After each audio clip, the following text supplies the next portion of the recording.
Greetings and welcome, I'm Ash, and today I would like to talk to you about Pamela, an open-world survival horror game set in the once utopian city of Eden, now nothing more than a breeding ground for otherworldly monstrosities.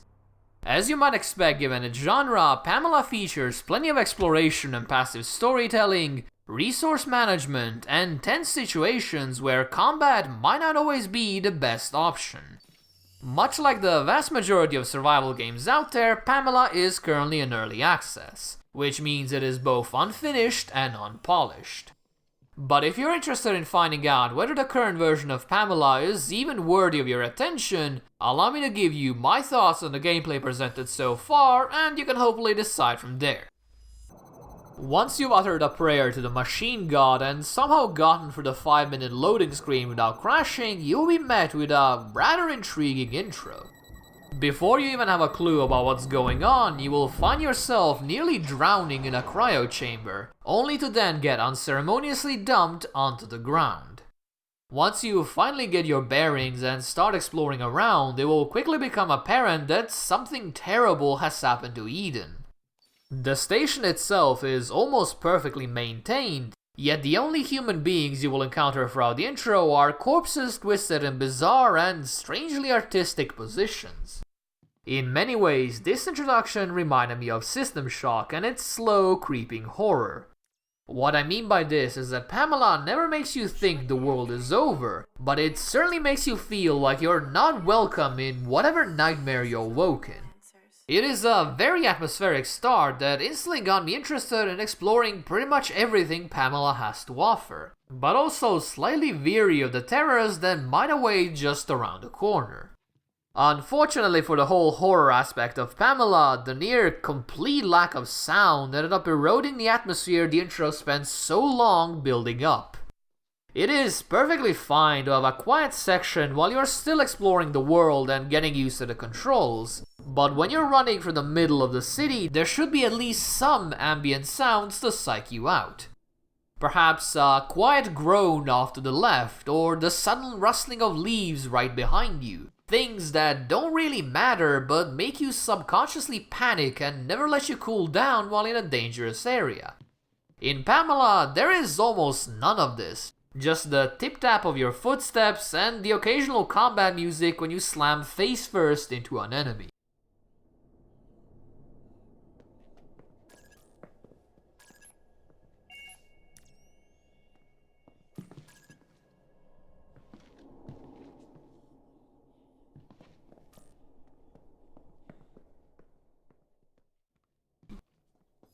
Besides exploring the environment, you will spend the greater part of the intro picking up food and gear from various containers. Since Pamela is a survival game, you only really have a limited amount of inventory space, so choosing which items to carry and which ones to leave behind is an important part of gameplay.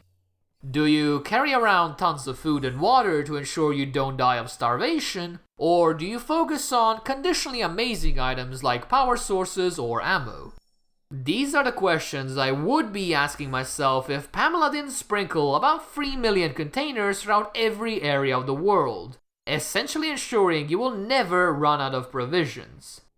The system itself works perfectly fine, and the decisions you theoretically have to make are actually quite tough, so hopefully the developers will tone down the amount of stuff you can find laying around in each and every dumpster. And speaking of dumpsters, the containers are actually the worst part of this whole system. You cannot just open them when you see their bright green glow. You have to first waste an entire second scanning them before your character realizes how handles work. I guess this whole process is here to prevent you from looting in the middle of combat, but the only thing it really does is add a small layer of annoyance between you and your prize. It also doesn't help that some of these crates need to not only be scanned, but also quote-unquote hacked for an incredibly simple minigame that anybody with a working set of hands can easily pull off. These sort of issues are really nothing major, as I'm sure you're well aware, but they do slowly grind down your sanity over time, so I would like to see the developers tweak them somewhere down the line. The whole introductory section is pretty much completely safe in order to give you some time to adjust. But once you step outside the cryo chamber doors, you are going to have to deal with the infected.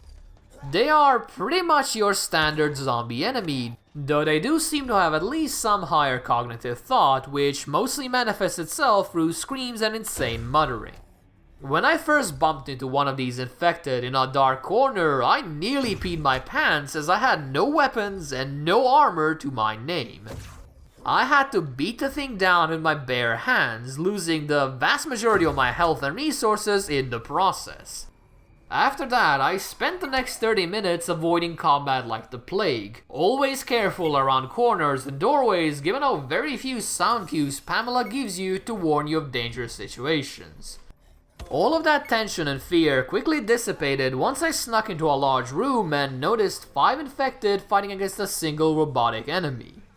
You would think the poor robot would stand no chance, and honestly, you would be right. But the enemy AI is so broken they were barely able to reach him, let alone fight him.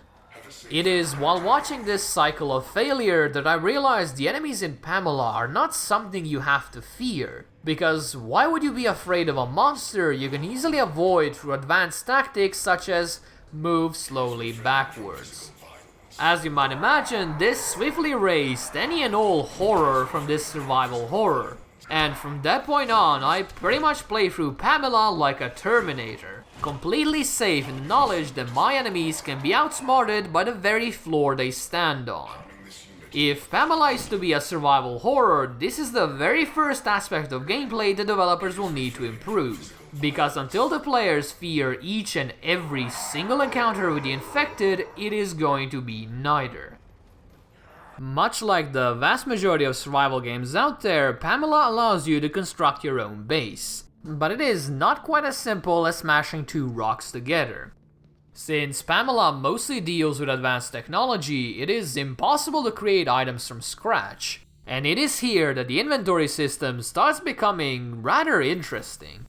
You can build a little base with its own power source, hydroponic station, personal shielding system, and various other luxury items like that. But first, you have to actually find them and bring them to where you want them. Since each of these items takes around 1/4 of your initial inventory, you're going to have to dump some of your provisions in order to actually carry them, which obviously brings with it a whole set of potential complications. Also, if your base ever outlives its usefulness, it's not going to be an easy task moving all those heavy items around, so don't get too used to having a safe haven available at all times. It is a bit of a strange system since you need to invest a lot of time to construct what is essentially a temporary shelter, but it goes surprisingly well with the whole survival horror theme. You can create a nearly perfect fortification with its own source of food and a place to rest, but sooner or later you're going to have to leave all of that behind in order to journey into the darkness. The only thing I can even complain about is that the actual process of placing those items is somewhat finicky, but honestly that is not that much of a deal breaker for an early access game. Despite the enemies being about as dangerous as an overly enthusiastic kitten, you will eventually mess up and find yourself on the wrong end of a robot's power fist. If this unfortunate scenario ends up happening to you, I'm afraid that's it. Your character will be yet another victim eaten, chewed up, and then promptly spat back out. However, while your character and gear may be lost in the nether, the experience you've gained throughout your life can be used to bolster your future playthroughs. As you might expect, this is done via a rather simple talent tree, and while it doesn't drastically alter the gameplay, it does allow players to slowly make their character much more effective, essentially ensuring everyone will get to the end game eventually. Besides giving your character slightly better stamina or damage reduction, you can also choose which cryo chamber you will spawn from. You start with only one potential location available, but as you trek across the city you can find and repair a whole bunch more.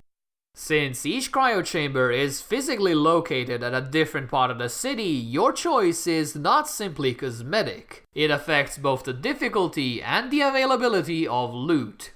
If you spawn in a residential area, you're going to have to contend with tons of infected early on, but you will also have plenty of food and medical supplies to keep you going. If you choose to go near the garrison, however, you will find yourself well stocked on weapons and armor, but naturally heavily lacking in other supplies. This is not only a great way of choosing your difficulty setting, but it also makes a lot of sense in universe, so consider me impressed with how well managed death is in Pamela.